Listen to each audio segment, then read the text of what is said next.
Hello dear students, आज हम लोग देखो स्टार्ट करें हमारा जो लेजर वाला पोर्शन है बीएससी और एमएससी फिजिक्स के लिए।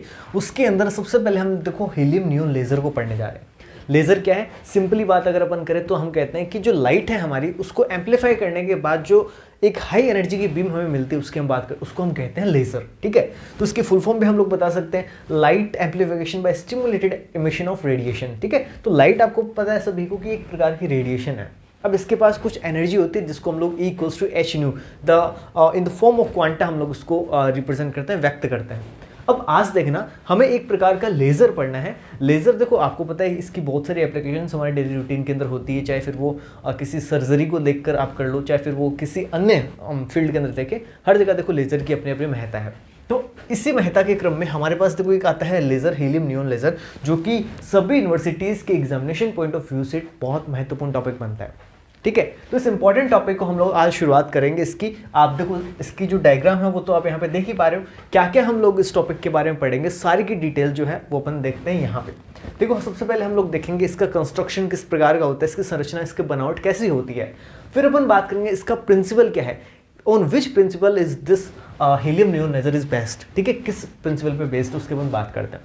फिर हम बात करते हैं मैकेनिज्म की, जो ये अपना लेज़र है ये किस मैकेनिज्म के ऊपर आधारित है, किस मैकेनिज्म पे काम करता है, उसकी चर्चा अपन करेंगे। फिर हम बात करेंगे इसके लिए एक एनर्जी डायग्राम, जैसे हम लोग बीएससी और आपके क्लास 12 के अंदर एनर्जी लेवल के डायग्राम्स बनाते आ रहे हैं ना, 1s 2s 2p 3p, उसी प्रकार से इसका एक एनर्जी लेवल डायग्राम बनता है, उसके अपन डिटेल से चर्चा करेंगे।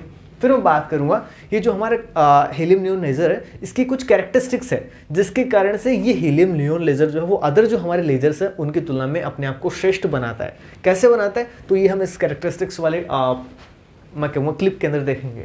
फिर अपन बात करेंगे एट द एंड कि ये जो हमारा हीलियम नियॉन लेज़र है इसकी एप्लीकेशंस हमारे रूटीन के अंदर क्या है, फिर इंडस्ट्रियल एरिया के अंदर अगर अपन देखें तो वहाँ पर ये जो हमारा लेज़र है इसकी क्या क्या यूटिलिटीज़ है, डिटेल से हम लोग देखते हैं। तो वन बाय वन शुरू करते हैं। सो गाइस देखो हम लोग अभी बात करते हैं जो हमारा हीलियम नियॉन लेज़र है इसके कंस्ट्रक्शन की। तो हम लोग कहते हैं helium neon laser was the first laser to be operated successfully. It was fabricated by Ali Javan in 1961 in Bell laboratories USA. यानी सबसे पहले ऑपरेट होने वाला कौन सा ये है, हमारा पहला लेज़र है। इसको 1961 के अंदर जो अमेरिका की बेल लैबोरेटरी उसके अंदर जो आपके जॉन है इन्होंने इसको फैब्रिकेट किया था। अब देखो सुनना, इसकी कंस्ट्रक्शन के अंदर आपको मेनली क्या बातें ध्यान रखनी होती है, जो कुछ हमने यहाँ डायग्राम के अंदर इसको ड्रॉ किया है उसी सारी चीज़ों को हमको यहाँ पे देखो लाइंस का रूप देना होता है, कुछ भी अलग नहीं है। देखो सुनना क्या है इसके अंदर, एक आपको बिल्कुल बीच में एक कांच की सिलेंड्रिकल ट्यूब दिखेगी जिसकी जो देखना आपके लेंथ है ना, जिसकी जो लंबाई है वो तो अप टू 100 सेंटीमीटर है, यानी 1 मीटर तक लंबी हो सकती है। लेकिन अगर हम बात करूँ ना आपसे इसके डायमीटर की, इसकी चौड़ाई की, तो इसकी जो चौड़ाई है वो 1 सेंटीमीटर ही है मात्र, यानी इसकी लंबाई की तुलना में इसकी चौड़ाई बहुत ही कम है। देखना प्यारे साथियों आगे, ये जो आपकी हॉलो सिलेंड्रिकल ट्यूब है इसके दोनों साइड में आपको दो मिरर्स दिखेंगे। यहाँ पे आपको मिरर 1 दिख रहा है M1 और यहाँ पे आपको मिरर 2 दिख रहा है M2। इनके अंदर थोड़ा सा डिफरेंस है। क्या डिफरेंस है, ये जो आपका मिरर है ना ये फुल्ली रिफ्लेक्टिंग मिरर है। इसके ऊपर आने वाला जो भी लाइट रे होगी या जो भी इसके ऊपर आने वाला फोटोन होगा उस फोटोन को ये कंप्लीटली क्या करेगा, रिफ्लेक्ट करेगा।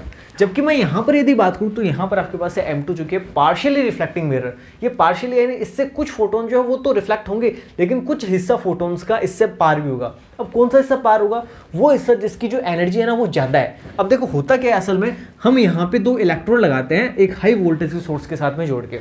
अंदर जो गैस है ना इसका आयनाइजेशन हमें करना है, तो आयनाइजेशन करने के लिए हम क्या करेंगे, इसके ऊपर एक हाई वोल्टेज लगाते हैं, इसका इलेक्ट्रिक जो है ना यहाँ पे वोल्टेज के जरिए इसको आयनाइज करते हैं। देखो जब यहाँ पे आयनाइजेशन होगा तो आयनाइजेशन के फलस्वरूप जो फोटोन आपका निकलेगा, अब वो फोटोन देखो मान लो यहाँ से निकला और उसकी डायरेक्शन ये है, अगर वो इस दिशा में जाता तो ये मिरर क्या करेगा, उसको फुल्ली रिफ्लेक्ट कर देगा। अब यहाँ से रिफ्लेक्शन के बाद में वो किधर आएगा, इधर आएगा।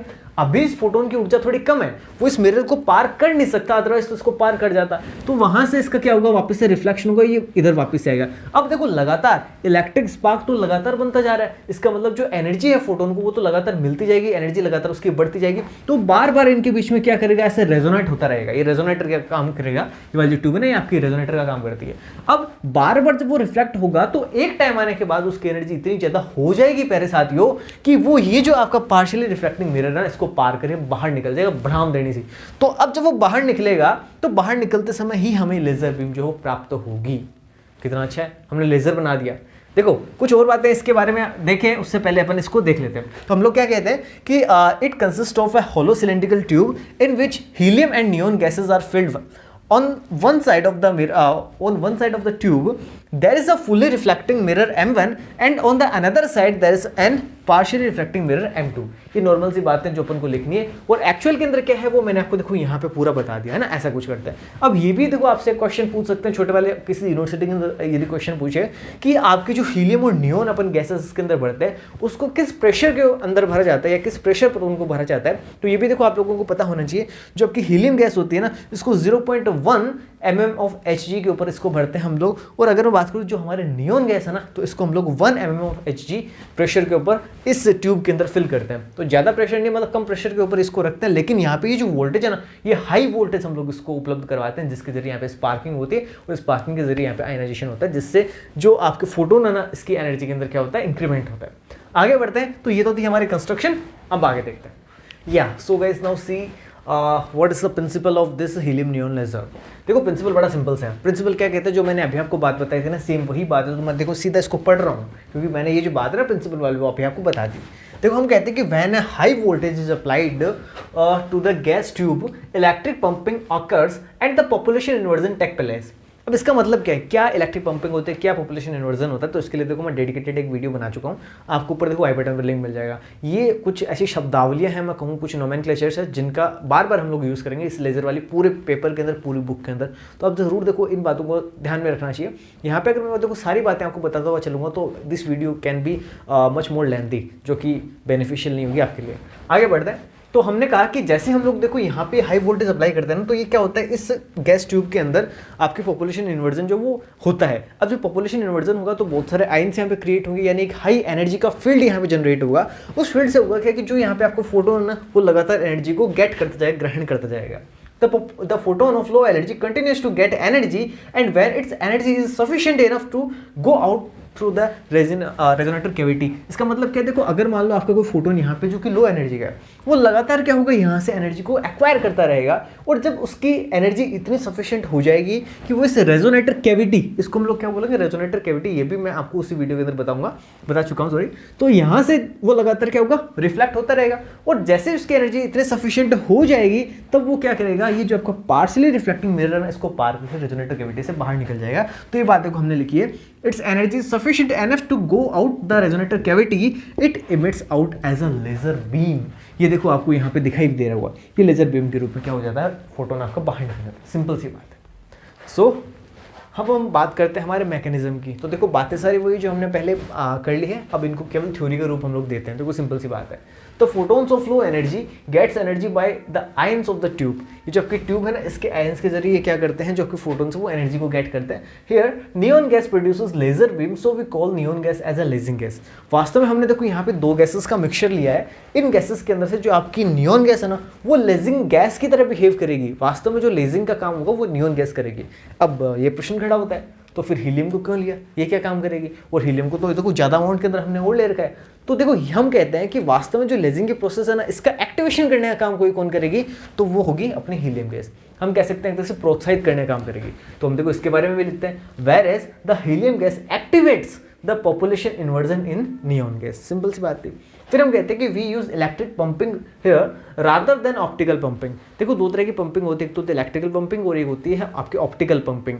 ये भी हम किस जगह कहाँ पे क्या काम में लेंगे, इसकी बात भी मैं जो आपको शुरुआत में मैंने आई बटन में वीडियो बताई थी, उसके अंदर मैंने बता रखी, ठीक है। तो आपको इसको वहाँ से देखना है। इंपॉर्टेंट बातें हमारे हर एक टॉपिक के अंदर, हमारे हर एक लेजर के अंदर ये बातें आएंगी, बार बार ये शब्द बार बार आएंगे। तो सबको हर वीडियो के अंदर बताना पॉसिबल नहीं, तो इसलिए मैंने सबको एक वीडियो के अंदर कंबाइन कर दिया। तो ये होगी हमारी मैकेनिज्म, ठीक है गाइस। देखो अब हम लोग बात करते हैं हमारे इस हीलियम नियोन लेजर के जो कैरेक्टरिस्टिक कर्व है उसकी। देखो कैरेक्टरिस्टिक कर्व आपके सामने कुछ इस प्रकार का वो दिखाई देता है। यहाँ पर ये वाला देखो जो कर्व है वो मैंने हीलियम के लिए बनाया है, और ये वाला जो दूसरा कर्व है हमारा, वो हमारा है नियोन गैस के लिए।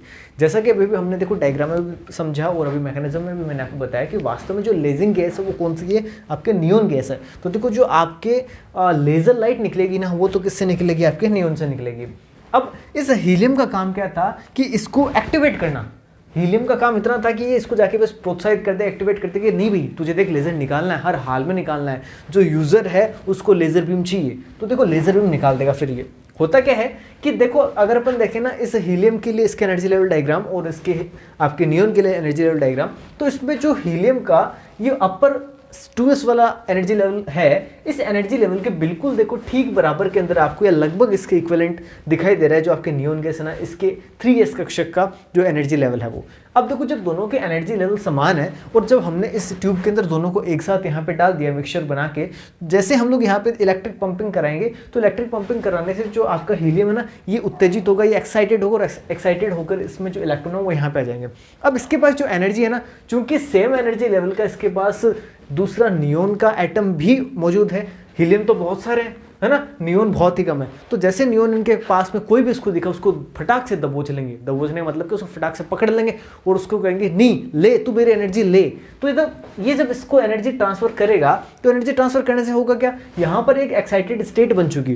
अब होगा क्या, जो आपके नियोन के अंदर ग्राउंड स्टेट के अंदर कुछ इलेक्ट्रॉन्स थे वो यहाँ से एक्साइटेड स्टेट के अंदर यहाँ पे पहुंच जाएंगे। अब एक बार पहुंचा तो इसने दिया, इसने इसको चढ़ा के ऊपर तो पहुंचा दिया, लेकिन जब ये वापस नीचे की ओर आएगा तो आप सबने पढ़ रखा है कि जब भी कोई इलेक्ट्रॉन निम्न स्तर से उच्च स्तर में जाता है तो उसको ऊर्जा देनी पड़ती है, उसको ऊर्जा चाहिए है ना, उसको ऊर्जा देंगे तब वो निम्न वाले से उच्च स्तर वाले के अंदर जाएगा। लेकिन जब वही इलेक्ट्रॉन वापस निम्न स्तर में लौट कर आएगा तो जो एक्स्ट्रा एनर्जी उसके पास है उसका क्या करेगा, वो इमिशन करेगा। अब सेम टू सेम देखो काम यहाँ पे होता है। अब ये इलेक्ट्रॉन यहाँ पे चला तो गया ना लेकिन जब ये इलेक्ट्रॉन वापस लौट के आएगा तो उस समय यहाँ पे जब वो 3p के अंदर आएगा तब तो 3.39 माइक्रोमीटर तरंगदैर्ध्य का जो प्रकाश उसको उत्सर्जित करेगा, और यहाँ से जब वो इस 2p के अंदर आएगा तो 6328 यानी 6328 एंगस्ट्रॉम का जो प्रकाश है वो उत्सर्जित करेगा। और जब यहाँ से इस 2s से वो इलेक्ट्रॉन पहुंचेगा नीचे वाले इस 2p के अंदर तब वो 1.15 माइक्रोमीटर तरंगदैर्ध्य का प्रकाश उत्सर्जित करेगा। अब सुनना, ये दोनों माइक्रोमीटर की कोटि में आ रहे हैं। माइक्रोमीटर की जो कोटि ना वो हमारे काम की है ही नहीं, हमें तो दृश्य प्रकाश है ना, ये तो हमारे और दूसरे विकल्प है ना उसके अंदर जा रहे हैं। लेकिन यहाँ पे देखो एंगस्ट्रॉम कोटि का हमें प्रकाश मिल रहा है और ये लगभग लाल रंग के तरंगदैर्ध्य के तुल्य है। तो इसलिए हम लोग कहते हैं कि हमारा ये जो एक अनुमत ट्रांजिशन हो रहा है किससे 3s से 2p के बीच में 6328 एंगस्ट्रॉम का जिससे प्रकाश उत्सर्जित हो रहा है, वास्तव में इससे जो है हमारे लेजर बीम निकलेंगी। तो ये है हमारा कैरेक्टरिस्टिक जो कर्व है लेजर के बारे में, हीलियम नियॉन लेजर जो है उसके बारे में ये है।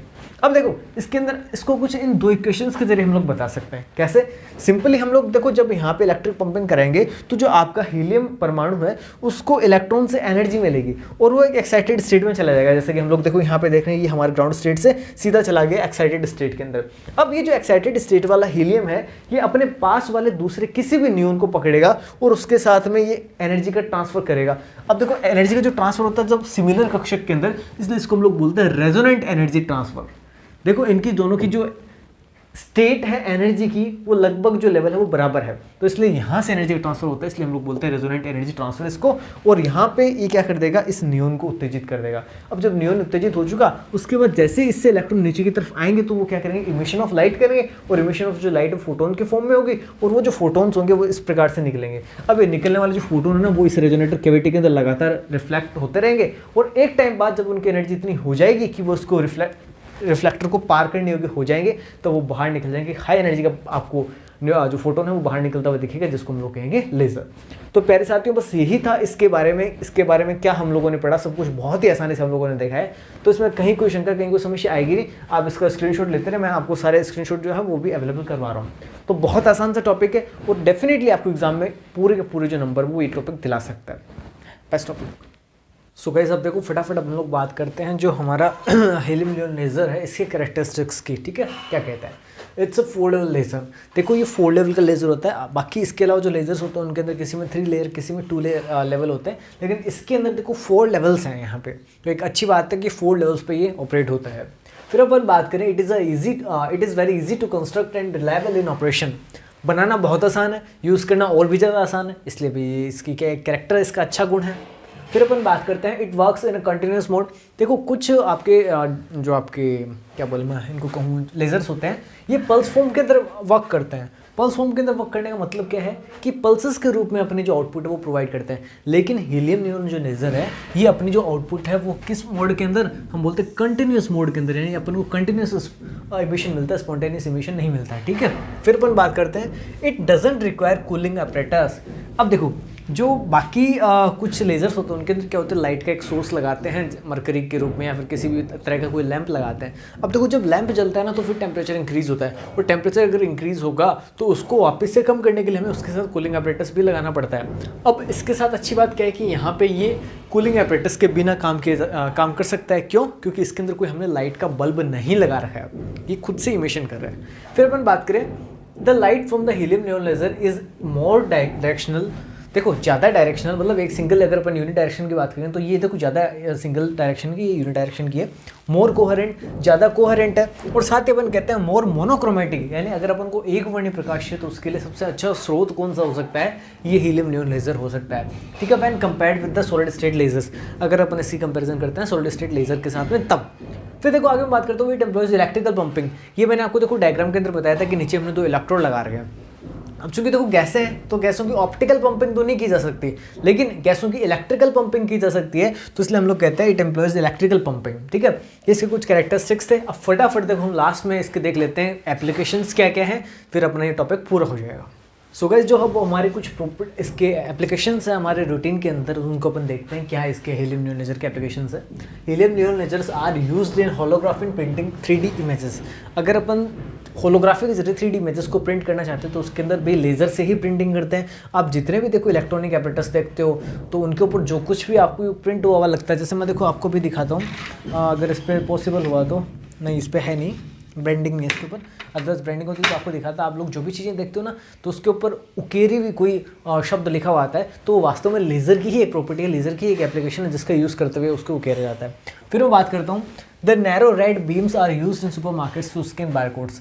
जब भी अपन किसी भी सुपर मार्केट में जाते हैं, आप में से अधिकांश बच्चे शायद गए होंगे, मैं ऐसे उम्मीद रखता हूँ, तो आप जब भी कोई प्रोडक्ट खरीदते हो तो वहाँ पे जो भी आपका प्रोडक्ट हो उसके पीछे जो बारकोड लगा होता है उसको एक छोटी सी मशीन के सामने क्या होता है, वो मशीन रेड कलर की जो लाइट है वो उसके ऊपर इमिट करती है, और इमिट करने के साथ ही उस वस्तु की क्या प्राइस है, क्या उसकी क्या मतलब कौन सी उसकी कंपनी है, कौन सा वो ब्रांड है, ये सारी जो जानकारी उस बारकोड के अंदर जो भी निहित होती है उसको वो रीड करने का काम करते हैं। तो वहाँ पे भी हम लोग इस हीलियम नियॉन लेज़र का यूज़ करते हैं। फिर अपन बात करें, helium neon lasers are have many users in industries. Industries के अंदर मैंने आपको पता है कि बहुत सारे यूजर्स हैं, जैसे कि मैंने आपको इसके साथ बताया वो एक ही बात है, 3D इमेजेस है। जैसे आप लोग ये कई आजकल जो भी अपनी पुस्तकें आती हैं जो अपने आप को ऑथेंटिक होने का दावा करती है, तो इनके ऊपर जो कवर आता है इनका, तो उसके अंदर आप 3D होलोग्राफिक प्लेट आप देखते होगे ना, छोटी सी फिल्म होती है, तो उस फिल्म के अंदर इन्हीं लेज़र का यूज़ किया जाता है। तो ये था हमारा आज का टॉपिक हीलियम नियॉन लेज़र। आपको एग्जामिनेशन पॉइंट ऑफ व्यू से कैसे एग्जाम में लिखना है ये पूरे नोट्स समेत मैंने आपको बताया है। उम्मीद करता हूँ कि डेफिनेटली आपके लिए काफ़ी बेनिफिशियल होगा। Thank you so much. Next video में नेक्स्ट टॉपिक के साथ हम लोग फिर से मिलेंगे। देखो अगर वो वीडियो पसंद आ रही तो मुझे कहना नहीं पड़े। Thank you.